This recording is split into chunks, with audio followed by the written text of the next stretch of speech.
Good evening and welcome to Tucker Carlson Tonight. One thing you can say about the left, they do get high marks for message discipline. Some functionary in the propaganda department comes up with a talking point, and immediately the entire herd, from senior Democrats in the United States Senate to weekend anchors on MSNBC and everyone in between, all of them shamelessly repeat it verbatim like it's an original thought. You've heard a lot of lines like that. One of them you've heard a lot recently is about Donald Trump and the law. The president, Democrats will tell you again and again, believes he is, quote, above the law. We have a president who believes he is above the law. The American people do not want a president who believes that he is above the law. In the United States of America, no one is above the law. An American president who has no respect for the rule of law? No one is above the law. What I will say is that no one ought to be above the law. No one is above the law, not even the President of the United States. No one is above the law, they thunder. Except, of course, for the more than 20 million foreign nationals currently living in our country illegally, all under the care and the protection of the Democratic Party. They are, by definition, above the law. We can't punish them, Democrats tell us. That would be racist. Drug dealers, too, they're suddenly above the law as well, according to the left. So are people who defecate on sidewalks and people who spray paint overpasses, people who shoot up in subway stations and leave dirty needles in parks. All crimes are no longer allowed to acknowledge as crimes. Huge new classes of people who are literally above the law. And this category is growing, thanks to the activist left. Just last night in the state of Virginia, prosecutors backed by George Soros unseated incumbents in 2 large counties outside Washington, D.C. Both candidates have pledged to roll back criminal enforcement in a massive way.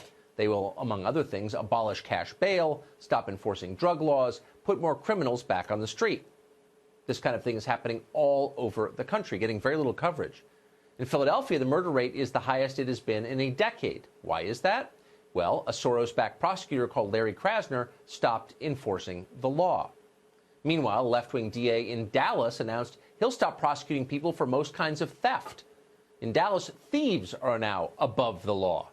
Beto O'Rourke approves of this trend. Not only should we legalize marijuana, Beto says, we ought to retroactively expunge the criminal records of everyone who broke the law while it existed. We absolutely need criminal justice reform and an end to the war on drugs and an end to the prohibition on marijuana and an expungement of the arrest record of everyone caught for possession of marijuana. How much would you bet that by next year, Beto will be telling us that drug dealers deserve reparations from the rest of us? Actually, we're not just guessing about that. Some of the left are already demanding reparations for drug dealers.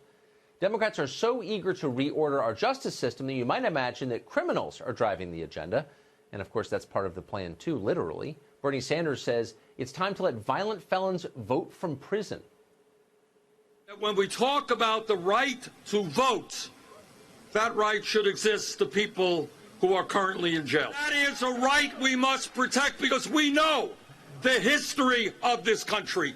We know that women didn't have the right to vote. We know that African Americans didn't have the right to vote. So unless murderers and rapists can elect politicians from behind bars, we're back to slavery. That's what Bernie is telling us. It's hard to know how to respond to an argument that stupid. It's a craven attempt to win votes, of course, but it's more than that, unfortunately. What you're watching from the left is really an attack on society itself. The basic bargain in any society is straightforward. People who follow the rules get rewarded. People who don't get punished. If you get rid of that standard, then everything inverts. Suddenly, power flows to the worst people in your society, the most ruthless and aggressive. Decent, law-abiding people, meanwhile, are mocked. They're just suckers who can be exploited by everyone else. That's where we're heading, by the way, and fast. It's pretty obvious when you look around. The threads are fraying. It's coming apart. Hundreds of years of hard work and self-discipline designed to create what we used to call civilization, before the term civilization was deemed racist. The people doing this to us won't have to live with the consequences of it. That's their guess. They're decadent morons who've never lived in a tough neighborhood. Unfortunately, they're now in charge of an entire political party, so we have no choice but to live under their rule.